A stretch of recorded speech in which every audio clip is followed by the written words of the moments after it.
mbokki internet Sénégal yi asalaamaaleykum ñu ngi amaat mbégte dellu si waat ak yéen ci entretien bi nga xamante ni dañuy recevoir sunu ganuk bés bi nga xamante ne ni moom mooy docteur Abdou Khadre Ndiaye nekk docteur ci wàllu développement local waaye nekk responsable politique APR fële ne la ca Njàmbur maanaam Louga docteur asalaamaaleykum ci jotaay waxtaan bi bismillah. asalaamaaleykum maa ngi lay fay bu baax di remercier site Sénégal mu site bu professionnel di def liggéey bu mucc ayib. alors docteur dañuy koy duggee rek ci li nga xamante ni moom mooy actualité ci ndombal tànk maître Moussa Diop jiite woon Dakar Dem Dikk nu xëy yëg ni moom limogé nañ ko li ko sabab mel na ni nag nit ñee ngi wax naan APR léegi daal kenn amu fa sañ-sañ wax lu jëm ci mbirum troisième mandat balaa ngaa wax sa gis-gis ci limogeage bi d'abord yow ban jàngat nga am ci débat wu troisième mandat googu noonu. waaw léegi xam nga. am réew dafa am na muy doxee moo am ay kuréel yoo xam ne si ci réew mi ci lay sukkandiku lu naan ay institution président de la république ab institution la conseil constitutionnel ab institution la l'assemblée nationale ay institution la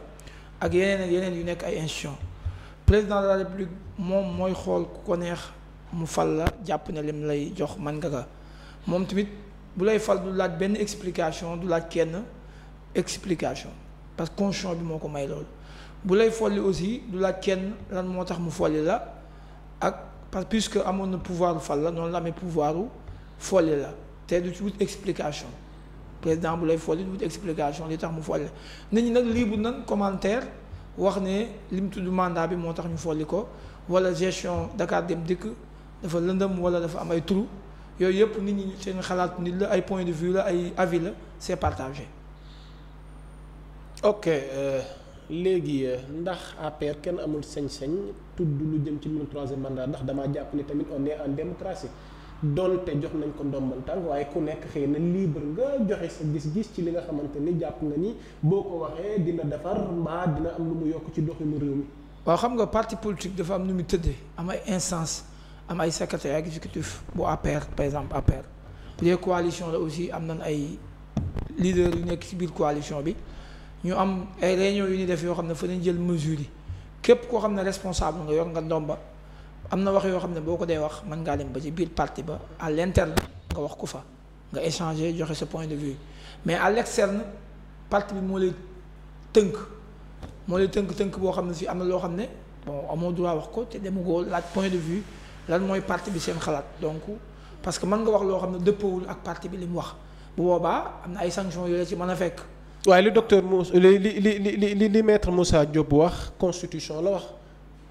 doo ma weddil ni président Macky Sall moo fi waxoon ne nul ne peut faire plus de 2 mandats consécutifs. xam nga loolu bëggoon naa cee ñëw mu leer. voilà donc nga indil ñu ci leeral c'est-à-dire que il faut li may wax nii ñëpp ñu def science juridique et politique xam nañ ko constitution sax dañ koy modifier principe de mutabilité des constitutions les constitutions sont mutables on peut les modifier maintenant président de la République. buy modifier constitution dafa am lu tax mu koy def li ñu naan l'esprit mais bu ko modifier dafa am lettre maanaam lan bind bu amee problème entre l'esprit et lettre am na ñu ne esprit bi moo war a prévaloir mais li ci mën a xew mooy constitution bu la permettre nga def dara ay nit bu ñu jógee fële na doo ko def yoon moo la may nga wax nga def xam nga la resque parce que président de la république coow li moo fi nekk parce que ñaari constitution moo fi nekk constitution bi nga xam ne da cee falu woon fekk ko fi ak beneen bi nga xam ne dañ ko modification am na ci diggante bi. mais li mu wax moom. njiitu réew mi li mu wax askan wi yëpp loolu laa la bëgg gis ko loolu laa la bëgg expliquer ñun dañoo toll foo xam ne fii ne wax ak bind bokkul su waxoon 1000 fois ne du ma def nangam te fekk ne mbind ma loolu nekku fa organe bi nga xam ne fii ne moom wala juge bi nga xam ne loolu en dernier moment décision lay jël. parce que ñun ay avis rek nañu joxe suñu xalaat nañu joxe mu président moo wax bind na fii bind na fa mais li nga xam ne si ne ña nga xam ne ñooy décider mooy sages yi ñoom ñoo am pouvoir ne président bii kat requête bi mu jox wala dossier bi mu jox sa candidature est recevable ou bien c'est irrecevable ñoom ñoo am pouvoir bi def ko parce que ñoom tamit bu ñu koy def lu ñu sukkandiku ci président bi wax na fii am na enregistrement bi parce que nekkuñu ci constitution boo xam ne dafa coutumière nekku ci constitution coutumière constitution écrite na nekk dañ koo bind moo am ay article kon conseil constitutionnel ci loolu lay sukkandiku mais du sukkandiku ci ne on m'a dit conseil constitutionnel du sukkandiku nit ñi nag am nañ pouvoir ne moo waxoon fii ak moo defoon fii ak wërta def lii ak jeexal naag yooyu yëpp ay gis-gis la rek waaye gis-gis nag moom mënta nekk ci kaw ña nga xam ne si ñoom nañ wax ne yéen a fi nekk pour ngeen xool ba xam lii ñu leen jox méngoo na ak liñ bind mais duñ leen laaj ndax méngoo naa ki waxam bon loolu beneen débat la duñ leen laaj ala kulli haal ndax li président wax méngoo na ak i waxam mais est-ce que këyit bi ñu indil méngoo na këyit yi ñu indil dossier yi ñu indil déclaration de candidature bu amee ñëpp dem greffe conseil constitutionnel dem déposer ci conseil constitutionnel décision bi mu jël day nekk en conformité avec les dispositions constitutionnelles mais du nekk mukk ci ay wax nañoo fii indi nañ enregistrement waruñoo def lii ak loolu duñ ci sukkandiku am réew du doxe noonu am réew day doxe ci ay institution yu président de la république ay assemblée nationale ay conseil constitutionnel rek mu am pouvoir du ne président sa candidature bi valable ñoom rek ñoo am pouvoir bi te ñooñu au dernier moment parce que querelle juridique moo am coow li am ñiy wax fii ñiy wax fële te beneen bi am mooy damay fàttali nit ñi ne leen conseil constitutionnel nekkul ab imam wala mu nekk prêtre. xanaa da ngeen a fàtte li fi xewoon ak Abdoulaye Wade. xam nga un précédent rawatina sous région bi yow. xam nga li xew ci sous région bi ak mbirum ñett dama attention li xew ci sous région bi ak li xew Sénégal am na différence. mën na fee xew. non ndax boo gisee problème de gouvernance chaque fois moom mooy mën na nga wax xam nga am na ñoo xam ne si ci réew mi instant bi dañu mbubboo wax. ñan nga bëgg wax foofu. mais opposition bi ñuy wax fii. ñan ci opposition bi. opposition bi dafa yaatu. Abdoul Mbaye Malick Gakou waa yenn gars yi PDS sax tas na bu yàgg yenn gars yi fa des as néew ñoom ñoo fi nekk di wax parce que xam nañ ne population bi ñoom dañuy li ñu gëm mooy urne yi parce que général de Gaulle wax na ko général de Gaulle ne en démocratie le dernier mot revient au peuple mooy tranché c'est-à-dire quel que soit l'effort boo mën di def ak sa jàmbarte peuple bu décidé tàqali koog yow neen lay tàqali koog yow en démocratie lenn rek moo fi fal élection beneen voie boo jël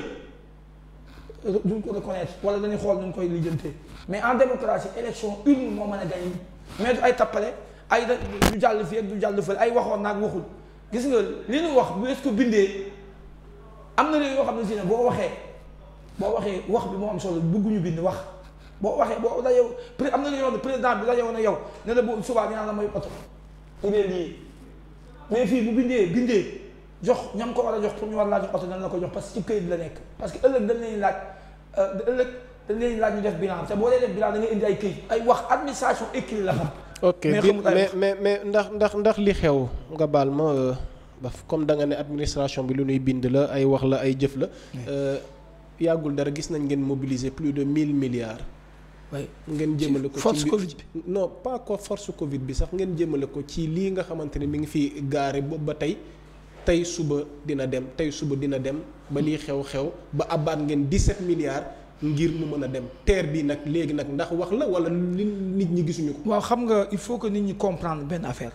nit ak bëgg-bëggam yàlla ak dogalam benn bi aussi mooy ab projet dafa am cycle de vie projet wala muy programme loo gis dafa am cycle de vie rawatina projet dañ naan fii lay commencer fii la ñuy jaar fii lay pare. maintenant ci biir processus bi mën na sax am ay problèmes yoo xam ne c'est lié à la technicité mën na am ay problèmes yoo xam ne ay avenants sax c'est pas pour rien bu ñu def projet parfois mu ay modification ay avenants ñuy modifier projet bi rek wala yu demee noonu wala fa mu war a jaar mu am problème wala yu demee noonu mais yow yaa gën a xam ne loolu xam nga ko comme ni ma ko xamee nga ne Covid bii nii dafa bari lu mu bouleversé même bu dul secteur yi mu gën a touché yi gën a impacté transport da cee bokk tourisme da cee bokk. éducation sax laal na ko parce que tëj nañ fi université tëj fi école yi donc force ci biir projet li naan ay imprévu mën na am projet c'est pas pour rien projet bu ñu koy exécuter même ki waroon wax ne dala war a livrer marché bi tel jour moom sax mën na am problème. non li may wax ni acteur bi jiitu na ñëw mbas mi te da ngeen a waxoon lu leer ni ba temps waxtu jamono sàngam di ngeen ñu livrer mbir mi lii may wax nii jotewul dara ak Covid bi lii terre bi jiitu na Covid bi je peux être d'accord que ni bi Covid bi ñëwee ok am na lu ci xew loo xamante ni peut-être ñenn ñi mën nañ ne dinañ am compréhension par rapport ak maanaam contexte bi ok mais loo xamante ni jiitu na pandémie parce que pour dellu si ci li nga doon wax sànq ne tey jii nii wàllu bilan mais tey lan lañ mën a jàpp comme bilan tey ci kan lu mel nii tey jii nii TER bi tey jii nii exemple bu ndaw ci TER bi gaare fii ñu mobiliser ci loolu ci alal te xool xam nga gis nga mbënn bi li waaw mën naa laa tontu xam nga Macky Sall bi mu ñëwee dafa fekk fii réew mi am fu mu toll woon Senelec société bi ne fa nekkoon en lambeau plan tàkkal amoon na fi après plan xoy kamej ñu dem ba mu yàgg am yeneen problème yu fi am ci réew mi inondation yi am fi problème social am fi banque mondiale li ñu ko lebaloon ci xaalis li mu lebaloon ci xaalis dafa bari dette bi la dette était insoutenable à un moment donné aujourd'hui bu ñu demee bay wax la soutenabilité de la dette c'est parce que Sénégal ñi ngi liggéey te état bi mi ngi liggéey di investir pour mën a rembourser dette bi actuellement taux dette bi fi mu toll c'est pas au-delà de la norme communautaire kon soo jàppee bilan Macky Sall soo nekk def doo xool ay aspects yu négatif rek fàtte aspect yu positif. kon nangu nga ne am na aspect négatif aspect yooyu nga xam ne si nangu nga ne am na aspect négatif. am na aspect yoo xam ne si dafa négatif mais aspect yooyu négatif dañuy xool n'est-ce que corriger c'est pas parce que day négatif à l'éternité dañuy xool aspect yooyu bu ñu jàppee ne négatif na ñu xool nu ngi koy corriger ñu gis ne lii kat moo tax c'est pas pour rien projet bu amee mu am suivi évaluation projet yëpp ko am suivi évaluation li tax mu koy am mooy dañuy bëgg ñu contrôler li ñu def est-ce que nañ ko bëggee woon jaare na fa wala est-ce que amul lu ci am rëq-rëq pour ñu defaraat ko projet yëpp la am Amérique ak fépp la am réew boo dem projet yi ñuy jël ñooy porter projet ya ñoom seen bopp am na ñeneen ñu fa nekk ñoo xam ne si dañuy xool projet bi xool ba xam topp ko def suivi ak évaluation pour mën a xool projet bi ñu gën a mën a nekk en conformité avec la volonté populaire mais lu ci mën di xew mooy bilan Macky Sall bi au moment où je parle Sénégal fi ñu ko jëlee woon ci 1960 ak léegi ak taux de croissance bi fi mu nekk ak projet phare yi nga xam ne da ko ubbi nga xam ne même Dakar dem dikk googu ngay wax Sénégal bii Macky Sall di ñëw daanaka bus société Sotrac était en lambeau Sotrac kenn waxatu ko woon Sotrac moo kii Dakar dem dikk moo mujj nekk Sotrac. mais teewul ngeen dàkk maître Moussa Diop ak liggéey gi mu fa jot a def ci bopp Dakar dem dikk. fii ma yow mënu ma laa wax man lu tax mën naa commentaire nag ne lii moo tax mais mënu ma laa waat. mais est-ce que jàpp nga ni yoon la ñu dàkk maître Moussa Diop ci condition parce que wax na lu jëm ci mbiru troisième mandat bi. même mën naa def bilan foofu sax ñu xëy ko remercier ko xam nga lu tax président de la République en vertu des dispositions constitutionnelles mooy nommer les emplois civils et militaires et mettre fin à leur fonction. mais kenn du tudd benn explication kenn du tudd troisième mandat bi. non xam nga nee naa la troisième mandat man tudd nga ma ko maa ngi ci débattre ak yow am naa ci point de vue mais sama point de vue mën na bañ a nekk décision conseil constitutionnel. c'est-à-dire sama point de vue bu ma neexee ne. non sa point de vue leerul parce que boobu ba tey yow da ngay tourner autour du pot. man sama point de vue xam nga mooy lan. mooy le conseil constitutionnel di décider man loolu laay d'accord parce que man. je suis un légaliste li yoon wax laay d'accord yoon li mu wax mooy yow am nga droit dem fenn di exercer sa droit bu ñu la ko permettre nga xam ne da nga ko war a tàmm képp ci am droit yow am nga droit dem exercer sa droit maintenant bu droit boobu bu ñu la ko permettre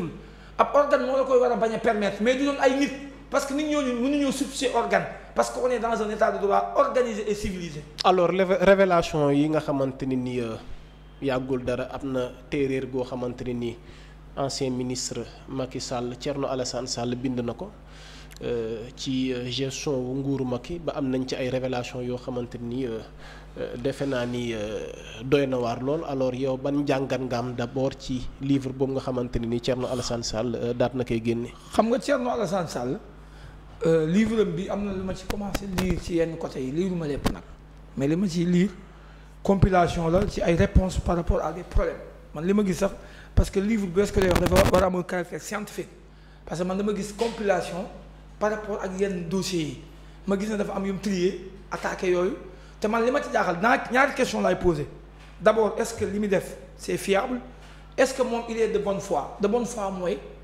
est-ce que li muy def lan moo tax maanaam jour bi ñu koy avant ñu koy dàq génnewul ab livre ba nekk en circonstance yi ak par rapport ak dàq bi kon moom génn na fi ba dem créer partem nekk xeex ay élection perte maintenant ku perte nag wax dëgg yàlla ku soy gémmiñ di nàcc da wax jàmm kon man li muy wax nii man damaa jàpp ne waxu ko daan saret damaa wax ne aussi bon livre bi bon torchon la boo xam ne si ne c'est rempli de conneries. fan nga teg loolu. xam nga fu ma ko teg. mooy moom li mu wax organe de contrôle ñi ngi fi OFNAC a ngi fi pourquoi moom bu gisee ab délit yaa ngi dégg crédit yi ngi fi pourquoi bu gisee ab délit am autorité bu ko def koo xam ne si da doon gérer ab crédit ci benn ministère wala benn direction pourquoi pas monsieur organe bi ne am na ay preuve ci waa yi li mu def mais bindu livre daal ne lii moo fi xew lee moo fi xew xaar ba mu dàq la nga dem ba am problème créer parti pour bëgg président daanu après léegi yow élection nga perte ko ña nga àndaloon perte ngeen perte seen moyen perte seen carburant perte seen lépp après nga ne léegi président jubuñu man maa gën a jub te yow sax taxaw nga Thierno Alassane Sall taxaw na j'ai les vidéos Père Alassane taxaw na fii daan na Macky Sall li muy liggéey kenn liggéeyu ko pétrole beeg gestion ressources naturelles yi mi ngi ci def liggéey bu mujj ayib moom bi ñu ko koy dénk. mais ku jubul quelques jours loolu la wax. ku jubul dina fekk ñu koy fay salaire 15 millions mu ne président nag ma ko wàññi. am na lu gën 15 millions wuutu président moo gën 15 millions moom ci ndomba ci position wuutu président la nekk. fan nga teg ni Thierno Alassane Sall dafay wut ndomba. dafa bëgg a wutu non dafa bëgg a wutu président. parce que non nañu wax ci livre bi. mais là yow yaa ma ko xam nga quel est l'objectif de créer un parti c'est de conquérir le suffrage des Sénégalais et être président de la République. weddi lu ma loolu mais c'est-à-dire que man dama bëgg ñu bañ a génn sujet bi par rapport ak livre bi tey lu tax ngeen bëgg a weddil Thierno Alassane. man li ma la wax mooy xam nga tey nit ki bala nga ko mën a jox crédibilité la muy bind da ngay xool kii bind mi moom il est kii d'abord c'est très important il faut avoir un jugement qui est Thierno Alassane Sall puisque moom nekkoon na fi ministre yor affaire pétrole ak yu demee noonu am na lu mu ci xamoon lu tax waxu ko woon wala mu ne woo leen ma wax lii wala mu ne man bàyyi naa lii ak lii moo tax ma bàyyi mais daa taxaw te moom taxaw na fi wax président carrément jàmbaar la liggéeykat la te moom am na lu tax mu choisir yoon ànd ak Macky parce que c'est un cadre doful xam na critères yi ñu sukkandiku woon lu tax demul woon choisir Idriss Seck wala mu dem choisir woon keneen. non c'est parce que daf leen a bañal maanaam signé mbirum total bi ngeen am lu leen ci métti. ngeen dàq ko. loolu tamit bëgg naa cee wax réew mi il faut nit ñi tamit xoolaat suñu nekkin parce que mënuñu tamit nekk ci réew mi bu ne leen dem leen ngeen nekk en conformité avec la fiscalité du pays ou bien dem leen ngeen jéem a am doole pour ñu jox leen ay marché actuellement au moment où je parle au niveau du ministère des transports soo demee présentement il y a un appel d'offres ci pour affaire autoroute bi Ila Touba bi gars yi ñi ngi coow rek ñi ngi fii ci réew mi coow te ñoom kenn remplir gu ci firme benn critère pour mën a gagner marché bi léegi luñ bëgg ñu woyofal critères yi wala ñu ne ko am 1 milliard mën nga yor autoroute bi te fekk na mënoo ko après ay problème di fi am c'est que gis nga nit ku nekk la nga mën a yor lan lay jox donte sax ci réew mi nga dëkk bu fekkee mënoo koo yor la ko jox bu dëkkee ci àll ba tamit te mënu koo yor nag ku ko mën ci réew mi dañ la ko jox pétrole baa ngi nii ngay wax ni bari na ñu nekk ci biir réew mi ñoo xam ne si ne ay privé national bi dañ ci am ay contrat yu ñu ci gagné. alors tey yan solution nga préconiser par rapport ak pétrole googu noonu nga tudd ci réew mi. xam nga il faut bala may wax loolu ma xamal la ne gis nga nit su ne ñëw leen ngeen discuter plusieurs fois président woo na gars yi jam ñaajo woo na leen non président bu ko arrangé lay woote. bu ko arrangé wul du woote xam nga nit moom dalay woo. dialogue politique baa waaw léegi dama ne dalay woo bu la woo nga dem nga déglu boo dégloo ba pare boo gisee loo xam ne si neexu la ca point. nga li dama ko def amendement. waaye boo demul mënuñu laa woo ne la ñëwal demoo ñuy def nga ne lii may def. d'accord mais jàpp nga ni conditions yi dialogue politique bi tëddee nii est-ce que mën nañ ci wut pexe ndax ñu ngi waxtaane mbirum leader de l'opposition par ci par là mais. xam nga tey bu nee dialogue politique ñoom parti ya fa ne di dialogue suñ d'accord ne. parti kii de l'opposition bi nii lay mel. ñu d'accord ñoom majorité bi d'accord c'est la majorité qui gouverne on est en démocratie souvent li problème bi mooy ñi nekk minorité ñooy nekk di wax. noo gisee dialogue politique bi. ni ma ko gisee mooy ça se passe très bien peut-être que ñi nga xam ne gis nañ ne dégg naa sax am ñuy dégg ñuy wax naan bon élection ki jëloon deuxième mënta ne chef de l'opposition mais sur la base de quel critère nañu sukkandiku ñoom bu fekkee ñoom ñoo décidé ne léegi ñun ki ñu gis ne moo ëpp pourcentage nangam. wala ki ñu gis ne nangam moo ko am moom ci boppam moom mooy nekk. alors yow ban bu fekkee ñoom décidé yow noo gisee loolu yow nan nga jàppee ni. non man li ma jàpp mooy quel que soit alpha décision bi ñu war a jël ça doit être une décision consensuelle majorité bi dañoo war a décider pour carrément wax ne ki nga xam ne si mooy nekk chef de l'opposition soit élection yi wàcc weesu moo ëppale woon pourcentage boobu nekk na élément déterminant bu am solo parce que tamit mënuñu laa jiital ci opposition bi ngay am ay 2% ay 5% ak 6% loolu moom démocratie da koy dàq. ok donc xam naa fi ni nar a terminer mooy wàllu mbas mi tamit tu es responsable politique nga dëkk Ñambur Louga ku ne gis na ni mbas mi tamit dugg na fa xëy na tey lan nga jàpp ni moom mooy gën a mën a dooleel combat mbas mi fële na la ca sa gox googu nga jóge mu di Louga. d'abord yow lan moo nekkoon sa taxawaay ci mbir mi yan action lañ mën a jàpp ne te contribuer ngeen ko ndax li ci ëpp ci yéen politique yi moom wàllu spéculation moom mais sur le terrain tey lan lañ mën a jàpp ne sur le terrain ñun fee ñu dëkk Louga yàlla dafa def am nañ fa ay leaders yoo xam ne aussi wax dëgg yàlla jàmbaar la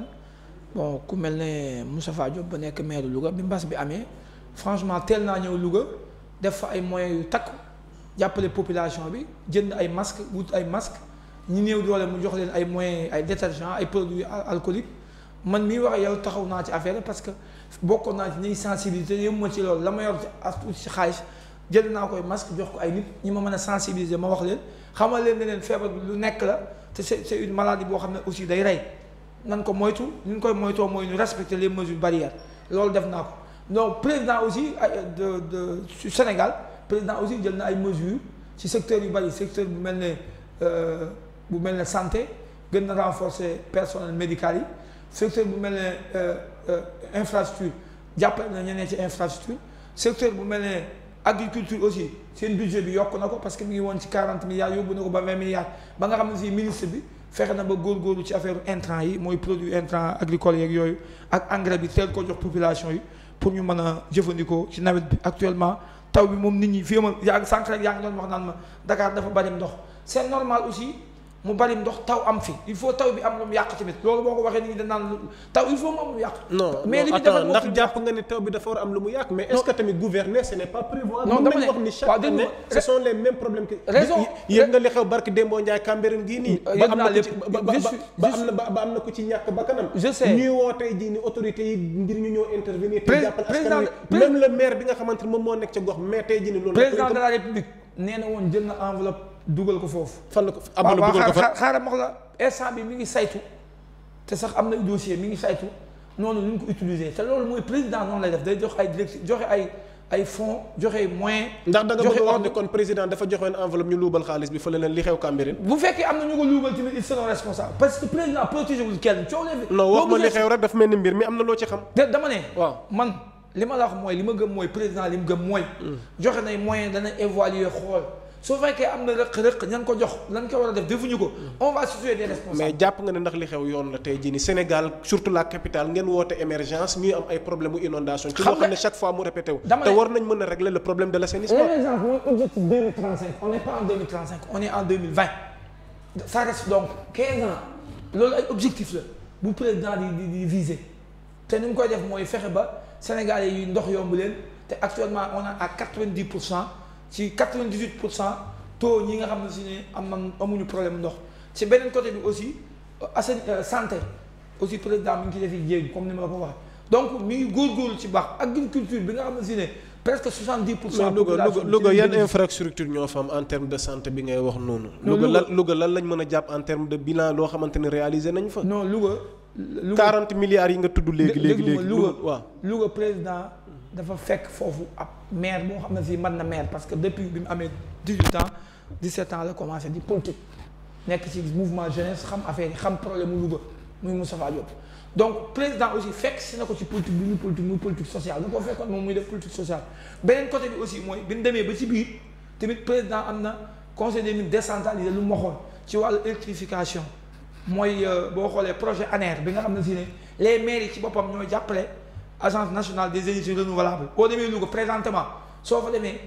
Louga dafa gën a leer parce que am na lampe yu fa jëkkoon dem am na yeneen lampe yooyu yu demaat mooy Promoville bi am na lampe yu fa demoon am na yeneen lampe yu fa demaat ci ANER bi mooy agence nationale des énergies renouvelables talier aussi am na bari na talier varié yu fa defar donc am na yeneen yoo xam ne si incha allah d'ici quelques années on va essayer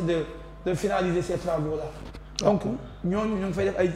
maire Louga bi mu ngi fay def ay jéego yu rëy ci côté boobu ci infrastructure santé ci éducation ci sport ci yëpp mi ngi cay góorgóorlu wax dëgg yàlla loo xam ne buñ sukkandiku woon ci budget Louga kese ci maire ba kese duñ ko mën a def. ok donc ñu bàyyi la nga tàggatoo sa kàddu gu mujj. non li may tàggatoo mooy Sénégal yi nañ am dal te am tey xam ne Macky Sall ab républicain la. mais est-ce que war nañ mën a am dal ci urgence gën a mel. waaw mais xam nga ku bëgg a dee wequ. xam nga état sax li tax ñu créé état mooy pour régler ay problème état créé wuñ ko pour problème dootu amati bis bu problème amatul jël ñu créé état ku nekk mën nga yor sa bopp dañoo créé état pour régler ay problème état c'est une personne morale de droit public dañ ko créé pour régler ay problème mais ñi koy matérialiser mooy président de la République ak gouvernement donc ay urgence am na mais urgence yooyu yëpp am dañuy xool urgence yi gën a nekk priorité parce que président tamit moom moo définir la politique de la nation xam na moom yan urgence ñoo gën a nekk yoo xam ne da ko war a attaquer pour répondre aux doléances des populations président xam na loolu. ok donc mu nekkoon sunu ganuk entretien bi tey mu di docteur Abdou Khadre Ndiaye nekk docteur ci wàllu développement local waaye di responsable politique APR fële ne la ca Louga donc docteur ñu ngi lay jaajëfal. maa ngi lay jaajëfal.